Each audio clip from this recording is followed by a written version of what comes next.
बिस्मिल्लाहिर्रहमानिर्रहीम। मैं doctor Khalid Saeed Akhtar Jhelum polyclinic से बोल रहा हूँ। आज हम एक ऐसे टॉपिक पे गुफ्तगू करने वाले हैं जो शायद इस वक्त दुनिया में सबसे कॉमन है और सबसे पुरानी बीमारियों में से एक है। इसका ज़िक्र रोमन तारीख़ में भी मिलता है, मिस्र की तारीख़ में भी मिलता है और उससे पहले भी कहीं ना कहीं इस बीमारी का ज़िक्र मिलता है। और इस बीमारी को हम दूसरी बीमारियों से मुख्तलिफ इसलिए कहते हैं कि ये कोई ज़ोर शोर से नहीं आती है, ये कोई बड़ी बड़ी अलामतों के साथ नहीं आती है, ये खामोशी के साथ आती है। और जिस तरीके से आपकी लकड़ी के दरवाज़े को दीमक अंदर से खा जाती है और वो बिल्कुल खोखला हो जाता है, ये बीमारी आपके जिस्म के हर हिस्से को उसी तरह बिल्कुल खोखला कर देती है। आपके पाँव से लेके सर तक दिल, खून की नालियाँ, नसें, जिगर, गुर्दे, यानी कि कोई भी अज़ा ऐसा नहीं है कि जो इस बीमारी से बच जाए।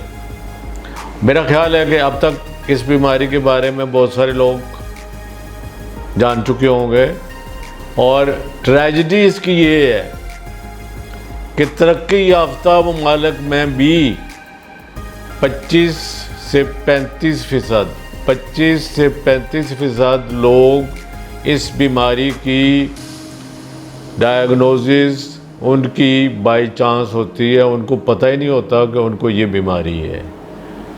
और ये बीमारी है जनाब ज़ियाबीतस शुगर।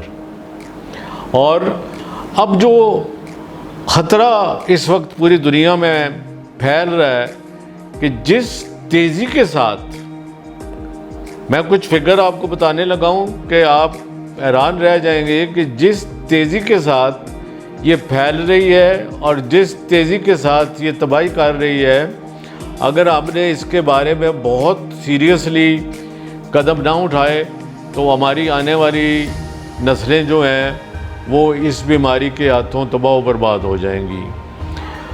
आप पाकिस्तान की बात हम करेंगे, यूरोप और उन मुल्कों को तो हम उनके अपने डेटा हैं, अपने हालात हैं। हमारे यहाँ इस वक्त हम दुनिया की जो पहली 5 से 7 कौमें हैं या मुल्क हैं उनमें से आते हैं शुगर के लिहाज से।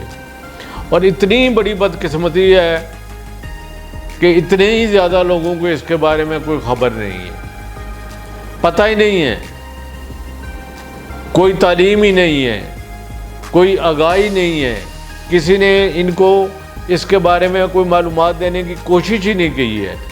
और जिनको हो गई है वो कहते हैं जी खैर है डॉक्टर साहब, क्या होया, एक दिन मरना ही है।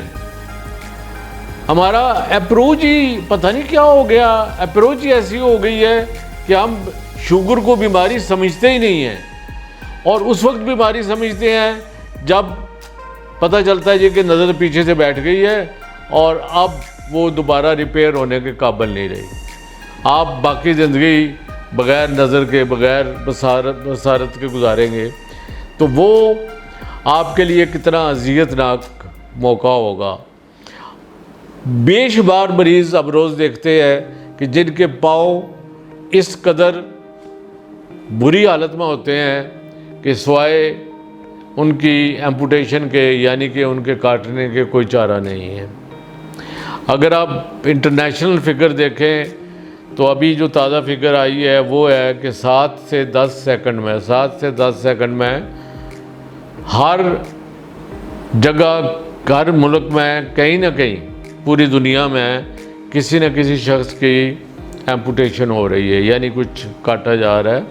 और ये तादाद रोड साइड एक्सीडेंट के बराबर, बल्कि अब उससे ज़्यादा होती जा रही है। तो हमारे साथ भी इसी तरह की सूरत हाल है। हम जब भी मरीज़ों को इसकी ख़तरनाक बीमारियों के बारे में, इसकी कॉम्प्लिकेशन के बारे में बताते हैं तो लोग अक्सर ये कहते हैं कि डॉक्टर साहब आप डराते हैं। तो इसलिए मैं समझता हूँ कि इसमें डरने की बात नहीं है। हम सब प्रोफेशनल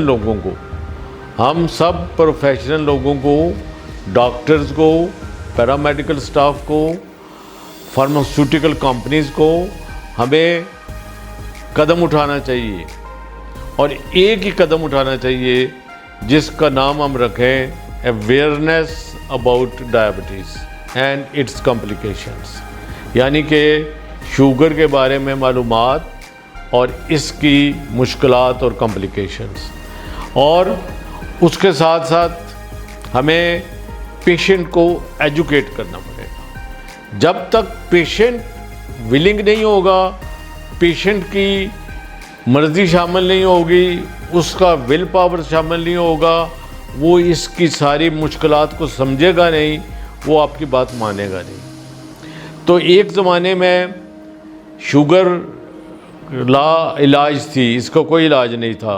वो तो हम शुक्रगुजार हैं 1921 में फेडरिक बेंडेट और एक सर्जन थे बेसिकली, और एक स्टूडेंट थे चार्ल्स बेस्ट, उन्होंने मिलकर, कुछ लोगों ने पहले भी इस पे काम किया, लेकिन 1921 में 27 जनवरी 1921 में पहली दफ़ा introduction of insulin came in the market. उससे पहले जितने भी लोग जिनको डायबिटीज़ होती थी वो अल्टीमेटली कुछ अरसे के बाद, टाइप 1 वाले तो बहुत जल्दी फौत हो जाते थे, और टाइप 2 वाले भी कुछ अरसे के बाद इस दुनिया से चले जाते थे। तो जूं जूं तरक्की होती गई, इल्म बढ़ता गया, दवाइयाँ आती गई, लोगों में शऊर आता गया, तो उसमें चीज़ें बेहतर होती गई। लेकिन अभी भी बेशुमार और बेइंतहा बेहतरी की ज़रूरत है। तो इसलिए मेरी आप लोगों से दरख्वास्त है कि आप इसको सीरियस लें, इसको इंतहाई मेहनत के साथ इसके ऊपर काम करें, अपने डॉक्टर से सवाल करें, अपनी खुराक का ख्याल रखें। मैं समझता हूँ कि अगर 3 चीज़ें आपने कंट्रोल कर ली, आपने अपनी ज़िंदगी में थोड़ा सा डिसिप्लिन पैदा कर लिया, खुराक का कंट्रोल कर लिया, वर्जिश कर ली, और अपनी परेशानियों और स्ट्रेस कम कर लिया, तो मैं समझता हूँ कि शुगर का कंट्रोल इतना मुश्किल नहीं रहेगा जितना अब लगता है। और अभी हमारी खुशकिस्मती है कि हमारे पास बहुत सारा दवाइयों के अलावा भी नॉलेज आ गया है जिसका हम फ़ायदा उठा सकते हैं। उम्मीद है आप मेरी इन बातों पे गौर करेंगे और अमल करेंगे, और दूसरे भी बहुत सारे लोगों तक ये पैगाम पहुंचाने की कोशिश करेंगे। मैं ज़ाती तौर पे आपका ममनून हूँगा। शुक्रिया। खुदा हाफिज़।